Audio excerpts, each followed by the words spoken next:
আসসালামু আলাইকুম ফ্রেন্ডস, কেমন আছেন সবাই? আশা করি নিশ্চয়ই ভালো। আজ আপনাদের জন্য আরও একটি গল্প নিয়ে এলাম, মেঘের আড়ালে, লেখা খায়রুন্নেসা রিপা। আশা করি সবার কাছে এই গল্পটি ভালো লাগবে। যদি ভালো লেগে থাকে তাহলে একটু লাইক দিবেন এবং কমেন্ট করে অনুভূতি প্রকাশ করবেন। আর যারা এখনও আমাদের চ্যানেলটি সাবস্ক্রাইব করেনি, প্লিজ এখনই সাবস্ক্রাইব করে নিন এবং পাশে থাকা বেল আইকনটি অন করে দিন। আর যারা অলরেডি সাবস্ক্রাইব করেছেন তাদেরকে জানাই অসংখ্য ধন্যবাদ। চারিদিকে নিকুশ কালো অন্ধকার। হাত মেলল, নিজের হাতটা দেখার উপায় নেই। হারিকেনটাও অনেকক্ষণ নিবু নিবু করে কিরণকে সঙ্গে দিয়েছিল। অবশেষে তার দমটা হরিয়ে গেছে। বিদ্যুৎ যে গেছে তো গেছেই, আসার কোনো নামই নিচ্ছে না। বিদ্যুতের হয়েছে এই এক দশা, একটু বাতাস দেখলে কি দেখলো না অমনি চলে যেতে হবে। এটা যেন তার নির্ধারিত নিয়ম। অবশ্যই বিদ্যুতের আর কি দোষ, সবাই তো পাওয়ার হাউস লোকদের কারসাজি। কিছুক্ষণ আগে প্রচুর বর্ষণ হয়েছিল, তার সাথে পাল্লা দিয়ে কয়েক দফা বাতাসও। এখন শুধু চারপাশের গাছপালা থেকে জোরে পড়া পানি টপ টপ শব্দ ভেসে আসছে। প্রতিটা শব্দ এই গভীর রাতে অন্ধকারে তীব্র ভয় ঢুকিয়ে দিচ্ছে কিরণের মনে। খাটের উপর হাঁটু বাজ করে বসে আছে সে। ফোনও তেমন চার্জ নেই, তাই ফোনের ফ্ল্যাশটাও জ্বালানো যাচ্ছে না। বয়ে গা চমচম করছে। কয়েকবার দিমানকে হাজব্যান্ড ফোন করেও শেষ পর্যন্ত, কিন্তু সে তার অফিসে কাজে ব্যস্ত। আগে অফিস, তারপর বাকি সব কাজ রেখে বউকে সঙ্গ দেওয়ার জন্য বাড়ি ফিরে আসবে, এটা তো হয় না। আর মালিকও কেন যেন তখন ছুটি দেবেন। কিরণ ফোনটা হাতে নিয়ে দেখলো 9টা বাজে। আর মাত্র 1 ঘন্টা, তারপরও চলে আসবে। এই পুরোটার সময় একাই কাটাতে হবে কিরণকে।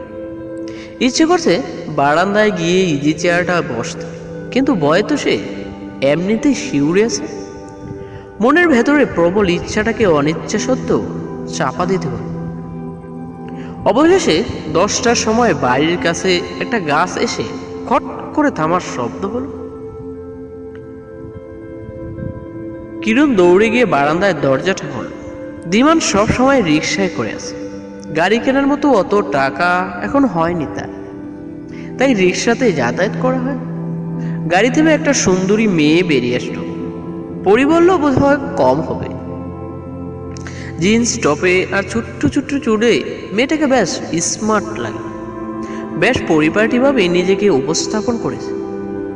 মুহূর্তেই কিরণের মন খারাপ হয়ে গেল। এটা কিরণের ছোট্টবেলার স্বভাব। যখনই বাড়িতে নতুন কেউ আসতো তার সাথেই নিজেকে মিলিয়ে থাকত আর মন খারাপ করে বসত। আজও তার ব্যতিক্রম হলো না। সে ওই সুন্দরী মেয়েটার তুলনা কত নগণ্য। গাড়ির ওপর পাশে দরজা খুলে দিমান নেমে আসলো।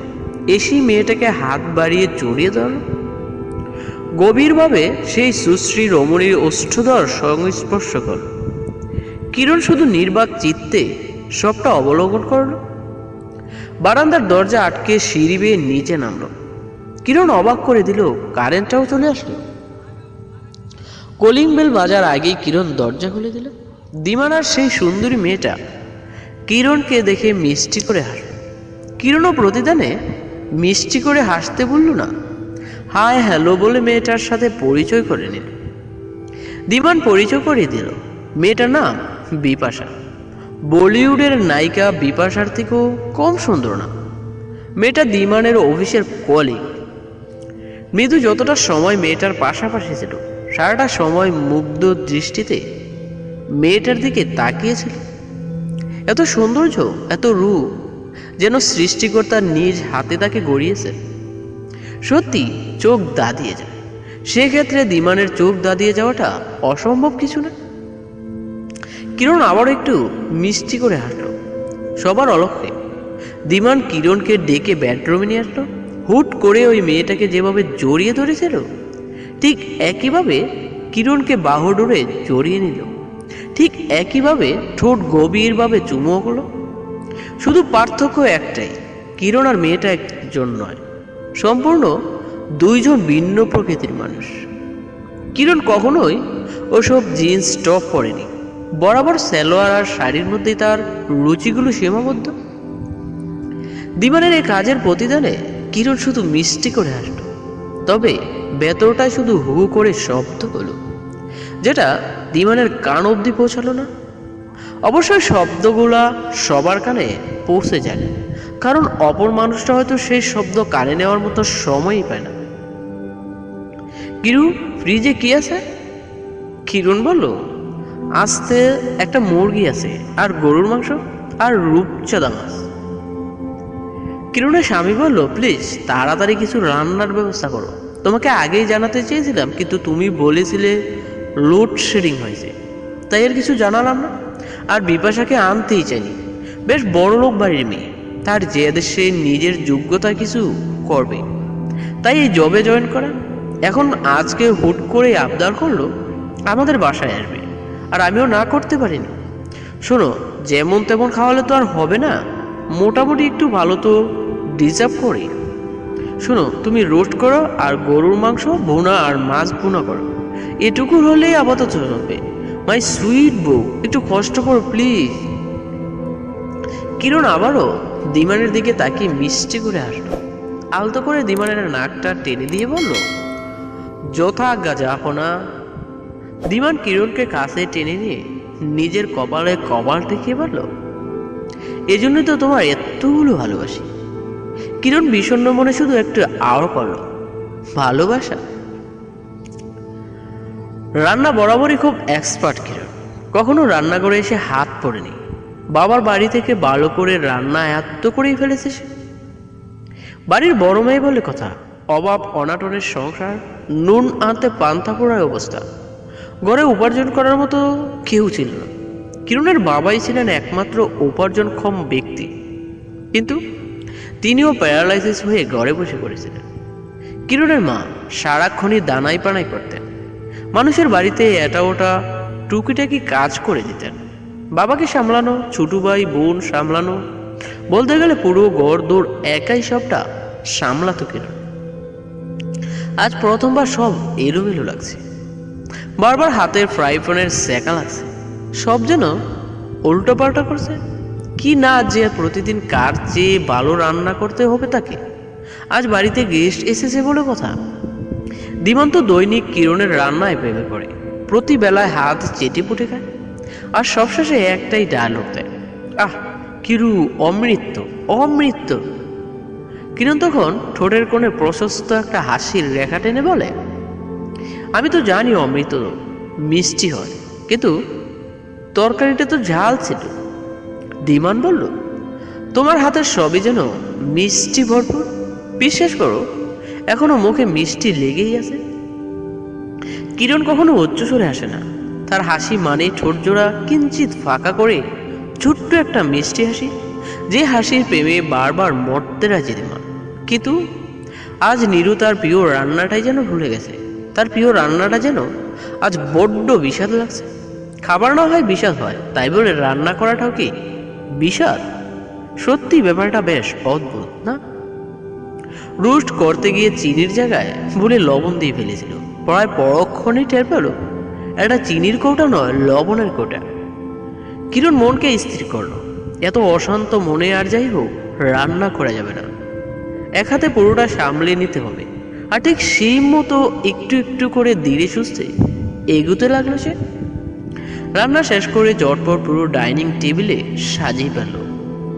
কাজ কামে বরাবরই এক্সপার্ট সে, তবে ভাগ্য তার থেকেও এক্সপার্ট। প্রতিনিয়ত বদলায়। একটু সুখের সাগরে বাসতে কি ভালো না, অমনি সাগরের জলাচ্ছ্বাস দেখা দেয়। সত্যি একটু সুখ যেন সহ্যই হয় না বিধাতা, এ কেমন বিচার। গেস্ট রুমে বিপাশা আর দিমানকে কথা বলছে, বাহির থেকে বেশ হাসাহাসির শব্দ এসে কানে লাগছে। দরজাটা চাপা দিয়ে আটকানো, হুট করেই তো আর ঢুকে যাওয়া যায় না, একটা প্রাইভেসি বলেও তো ব্যাপার আছে। সংকোচ মনে দরজার আস্তে করে টোকা দিল কিরণ। ভেতর থেকে দিমানের কণ্ঠ ভেসে আসলো, কিরু ভিতরে আসো। নিজের ঘরে অতিথির মতো পা রাখল কিরণ। কারো চোখে চোখ মেলাতে কেন যেন ভয় লাগছে, মনে হচ্ছে বড় কোনো দণ্ডনীয় অপরাধী সে। চোখে চোখ পড়লে কি যেন রহস্যের উন্মোচন ঘটবে।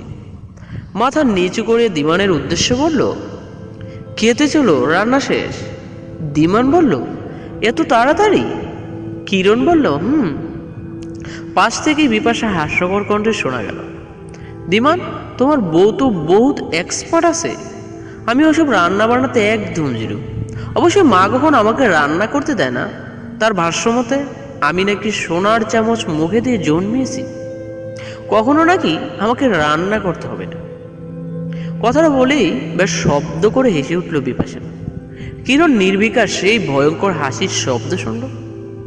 কেন যেন হাসিটা কিরণের কাছে ভয়ঙ্কর মনে হলো, কিন্তু এই মনে হওয়ার কারণটা বড্ড অজানা। তার অদ্ভুত এক ভয়ঙ্কর সুর যেন বাজছিল হাসির মাঝে।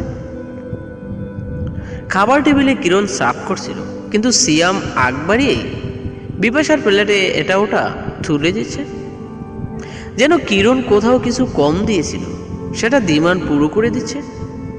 দুজনে বেশ গল্প করে খাচ্ছে, বসেছিল দুজন পাশাপাশি চেয়ারে। কিরণের সেখানে নিজেকে মনে হচ্ছে তৃতীয় কোনো ব্যক্তি। এমনি তো বাদ গলা দিয়ে নামছিল না ওর। মনে হচ্ছিল ও যেন বিষ খাচ্ছে। প্লেটে সেরে উঠে গিয়ে বেসিনে হাতটা ধুয়ে নিল। কিরু, হলো তোমার? খাচ্ছ না কেন? কিরণ বলল, খিদে নেই, তোমরা খেয়ে নাও, আর যা বাকি তাকে ফ্রিজে রেখে দিও। ধীমান বলল, আচ্ছা। কত সহজে আচ্ছা বলে দিল, একবারও বলার প্রয়োজন বোধ করলো না। কিছুতেই খাওনি তুমি। ছুটু ছুটু পা ফেলে সিঁড়ি দিয়ে উপরে উঠল কিরণ, কিন্তু মনটা পড়ে আছে ধীমানের কাছে। যেদিন বিবাহ নামক পবিত্র বন্দরে অবাধ্য হয়েছিল, সেদিনই ধীমান যে এই ছোট্ট মনটা তার খাঁচায় বন্দি করে রেখেছিল। কিরণ যে এখন খুব ছুটফট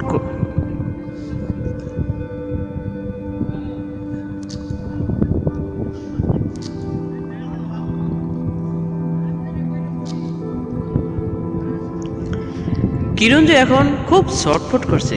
খাঁচা থেকে বেরিয়ে যেন তার মুক্তি নেই। ও তো সেই বন্দি খাঁচাতেই থাকতে চায়। তাহলে আজ কেন এভাবে মুক্তি দিল ধীমান? কেন একবারও আটকে রাখতে চাইল না? প্রশ্নে প্রশ্নে ভেতরটা প্রায় প্রশ্নের পাহাড় জমা হচ্ছে, কিন্তু কোনো উত্তর মেলাতে পারছে না।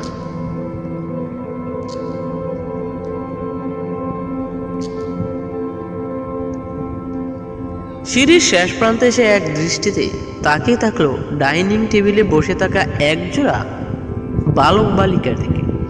চোখের পাতা একটু নড়ছে না কিরণের। কি সুন্দর দৃশ্য! ঠোঁটের কোণে ফুটে উঠল এক টুকরো মিষ্টি হাসি। বিপাশার ঠোঁট দিয়ে চেপে রাখা শশার স্লাইন সিদামান তার মুখ দিয়ে টেনে নিয়েছে।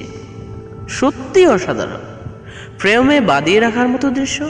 একটা পিক তুলে রাখলে মন্দ হতো না। ইস, ফোনটাও তো বেডরুমে। সহসাই চোখ জোড়াতে ঝাপসা দেখতে লাগলো। পা দুটো যেন খামের মতো গেড়ে বসে গেছে, একটু নড়তে চাইছে না। এত মনোরম দৃশ্য কি আদৌ সিম করা যায়? চোখের কার্নিশ বেয়ে উপচে পড়েছে সমুদ্রের উত্তাল বাড়ি দ্বারা। হৃদয়ের অঙ্গনে বইছে ভয়ঙ্কর জড় হাওয়া, তবু একটু দৃষ্টিগোচর হচ্ছে না কিরণে। উষ্ণ বাড়ি দ্বারা চিবুক অবধি গড়িয়ে পড়তেই দু হাত দিয়ে অবিরাম তাদের বাধা দেওয়ার আপ্রাণ চেষ্টা চালাচ্ছে কিরণ। আজ সব চেষ্টাই ব্যর্থ। এজন্য এক অপ্রতিরোধ্য লড়াই, যে লড়াই নিশ্চিত হারবে কিরণ। আর জয় হবে কিছু উষ্ণ নোনা জলে।